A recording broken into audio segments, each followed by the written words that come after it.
Hi, I'm Camden Mayor Vic Karstafen.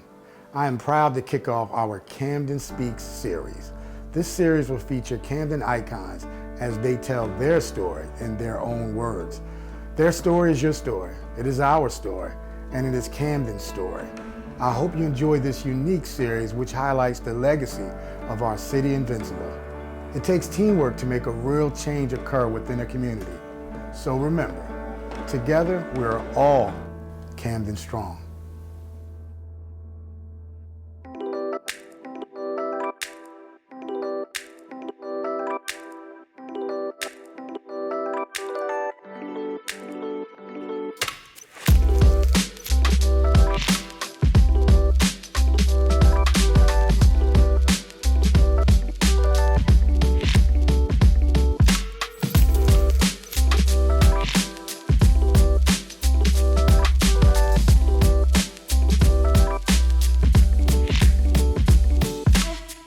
Welcome to another episode of Camden Speaks. Our guest today is Mr. Donald Ducky Birts. Yeah. Welcome, Mr. Birts. Welcome to you, sweetheart. Welcome. Glad to be here.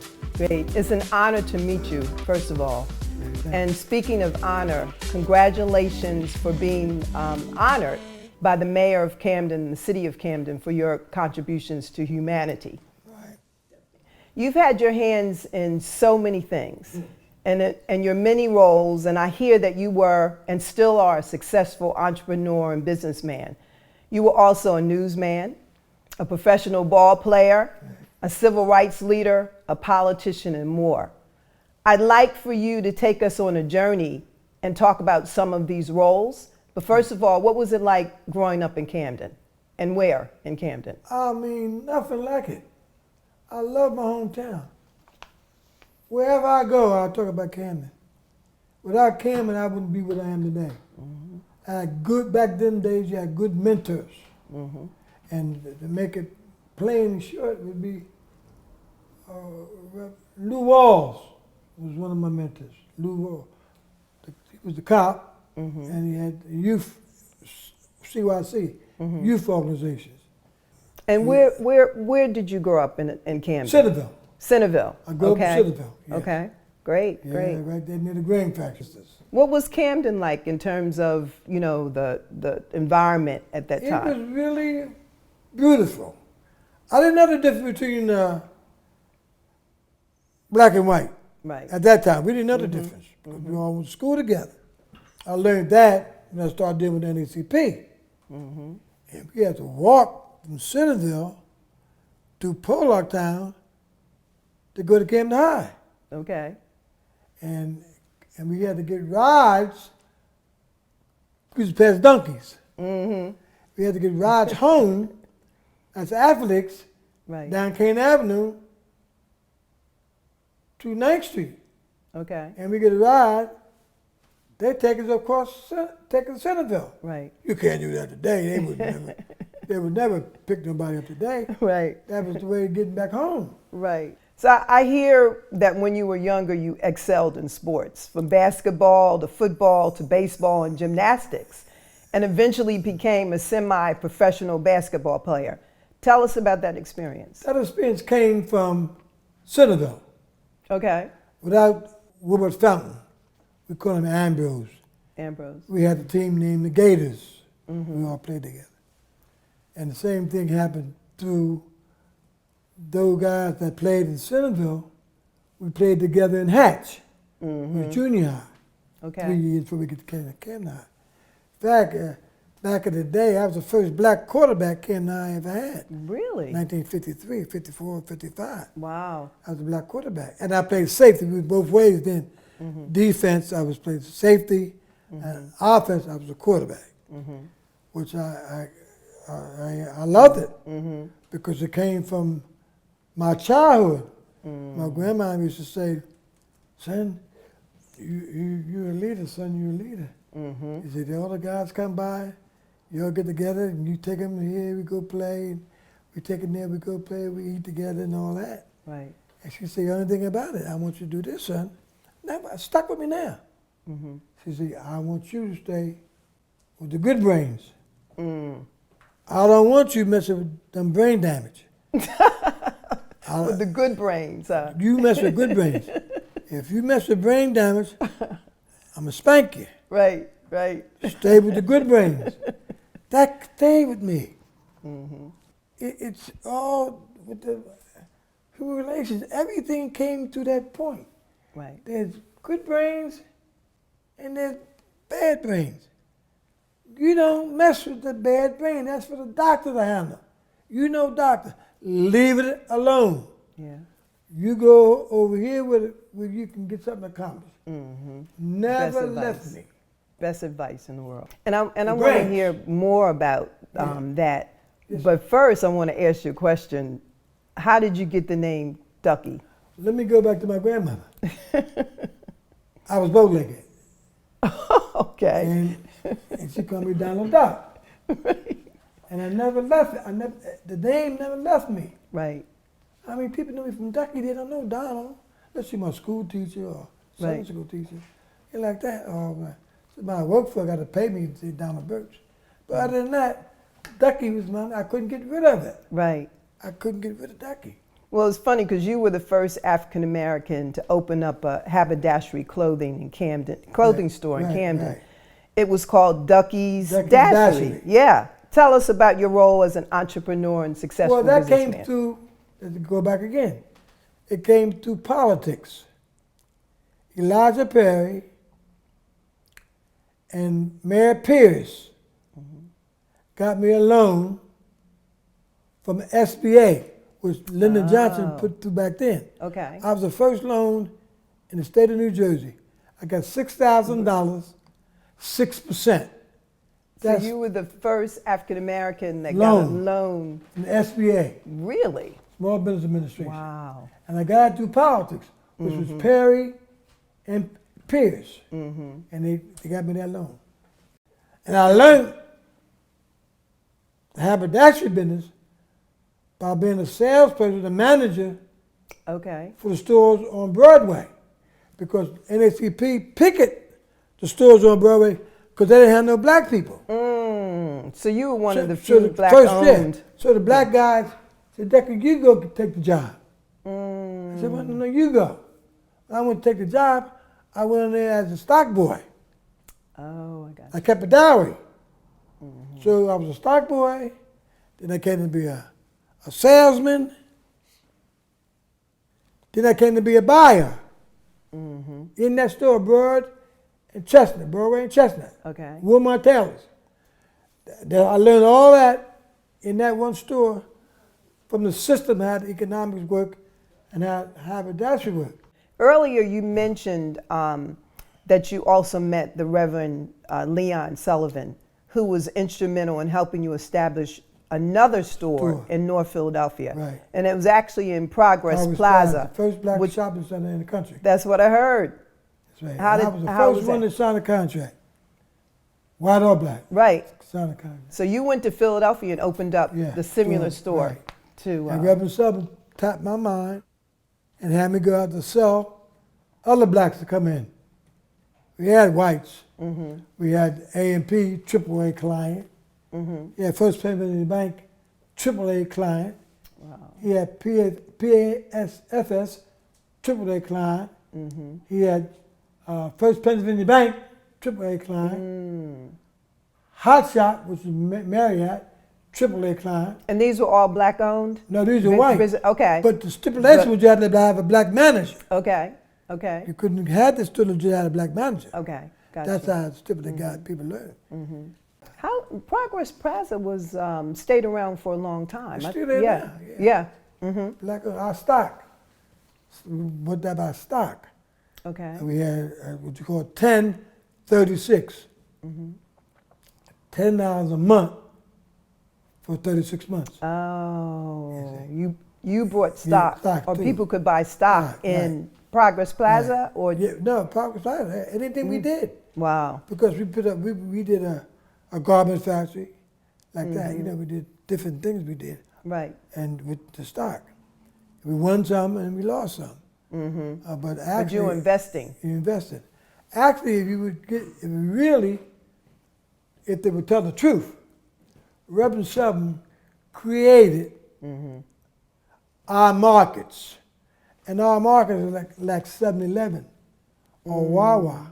And the average gasoline station got our market, small, got the everyone convenient. Okay. But they would never give them the credit because they was afraid to come to the inner city. So they started the first convenience stores. Right, through. And the idea Right. was taken. Reverend Shelton. That's how General Motors Right. put Reverend Shelton on the board. Right, right. First black man to be on Reverend Shelton's board. You excelled in school, which led you to being elected president of your senior class. Oh, that's a good thing you put that up. Yeah, and you got your first taste of politics. Tell us about how you later became very much involved in politics and even serving as special assistant to U.S. Congressman Robert Brady of the first congressional district. And Bill Gray.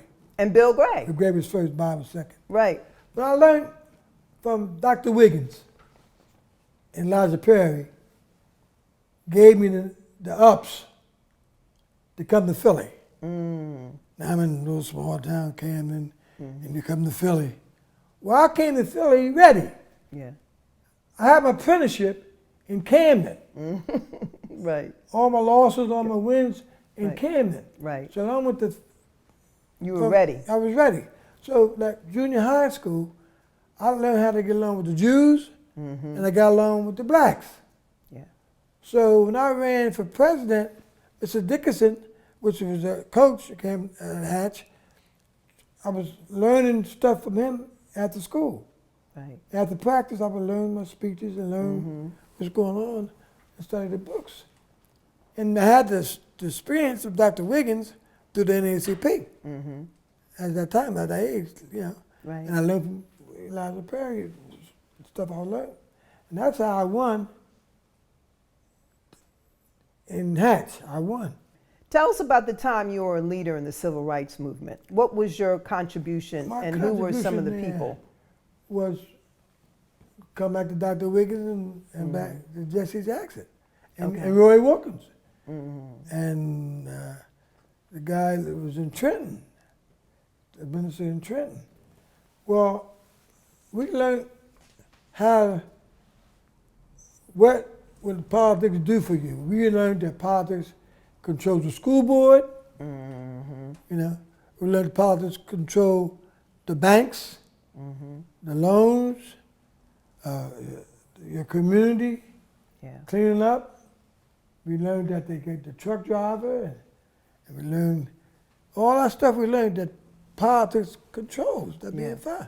Yeah. You cannot live in the world without being part of politics. Whether you're in it or not, you're in it. Right. And I used to tell them, if you don't vote, I say, they're going to take your vote anyhow. Yeah. Which would be against yourself. Right. Because they count their vote and they count yours that you didn't have. They count yours, that's two they got. I said, now you got to understand, you got to go out there and vote. We used to knock on doors and people registered back then because I was dealing with Dr. King and I was dealing with Jesse with CLC. Did you meet Dr. King? Oh, yeah. He was my man. He used to come with that boy from Camden. I want that boy from Camden in his meeting. Where's he at? You formed the Ducky Burt Foundation.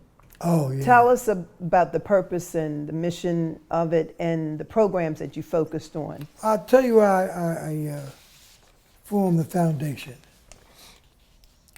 I learned that our kids got to go to college and to learn about the structure of this world.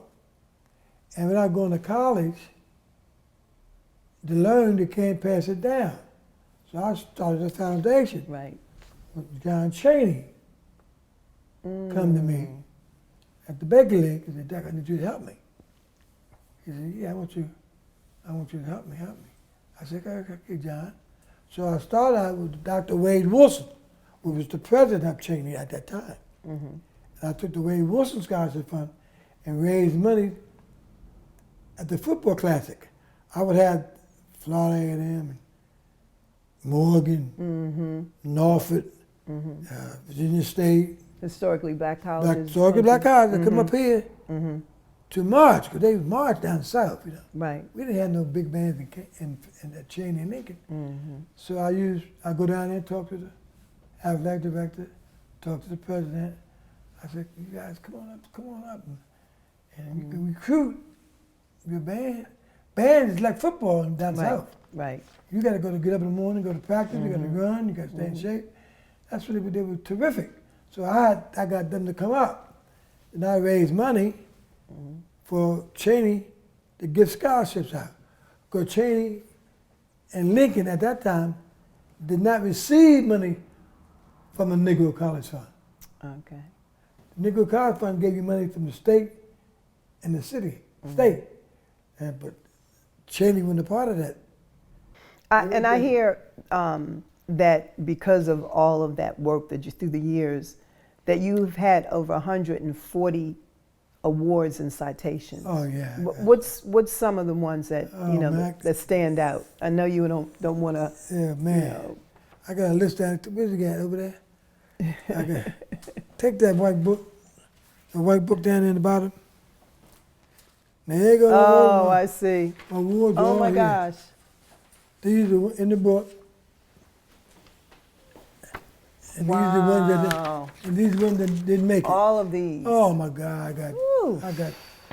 I got so much stuff. Man of the Year, Philadelphia City Council, Yes, delegate to the convention of the Democratic National Committee, Community Service Governor Tom Ridge, the Sammy Award for Outstanding Community Service, Oh man. Good Neighbor Award, the Black Expo, Yes. National Association of Business and Professional Women, on and on and on. This is amazing. Wilson Good. Yeah.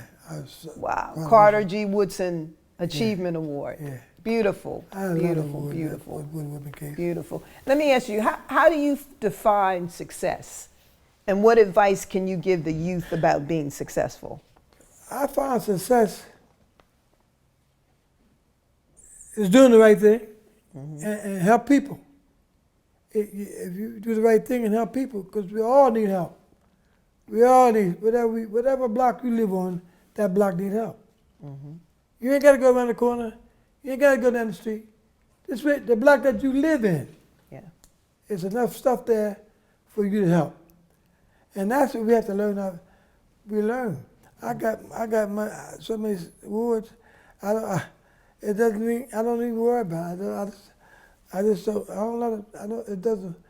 It doesn't mess with my ego, put it that way. Right. You were the first in many things, and I really deeply appreciate your contributions toward the betterment of the community. Right. Our community has struggled long and hard to maintain black businesses.